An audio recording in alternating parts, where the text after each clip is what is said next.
नमस्कार मंडळी. आज आहे मकर संक्रांत. माझ्या इथे पोळ्या बनवायचं काम चालू आहे. तुम्हा सर्वांना मकर संक्रांतीच्या खूप साऱ्या शुभेच्छा. दुपारी 3 वाजता आम्हाला संक्रांतीसाठी ओसायला जायचं होतं. तर त्याच्या आधी मी पुरणपोळीचा स्वयंपाक वगैरे करून घेतला, नैवेद्य भरून घेतला. विड्याचं सामान जे होतं ते पण मी इथेच वेगवेगळं करून ठेवलं, कारण तिथे गेल्यानंतर खूप घाई गडबड होते.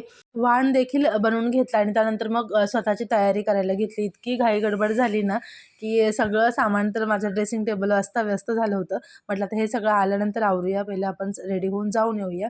तर आमच्याकडे ओसून येईपर्यंत उपवास केला जातो. त्यामुळे थोडंसं मी फराळाचं वगैरे खाल्लं होतं आणि आम्ही घाई-घाई निघालो होतो. इथे मी आधीला म्हणत होते, की नका काढू माझा व्हिडिओ. पण आदी आणि राज दोघे मिळून ना व्हिडिओ काढत होते, की माझी कशी गडबड सुरू आहे. पण मग मी धावतच गेले घरी. आईकडे गेले, कारण ना तिकडे चुड्या आणि पाटल्या बसवायच्या होत्या आणि सगळ्या माझ्या बाकी मैत्रिणी आहेत ना, त्या पण इथेच आल्या होत्या. कारण हे स्वतःचं स्वतःला बसवता येत नाही. दरवर्षी हे काम आईच करते, त्यामुळे तिची चांगली प्रॅक्टिस झाली आहे. तर इथे आई मला सांगत होती, की चुडा म्हणजे नवरा असतो आणि पाटली म्हणजे नणंद असते. तर हे मला आज पहिल्यांदाच माहिती पडलं. अशा पद्धतीने चुड्या आणि पाटल्या बसवून घेतल्या आणि मग आम्ही सगळ्या जणी निघालो ओसायला.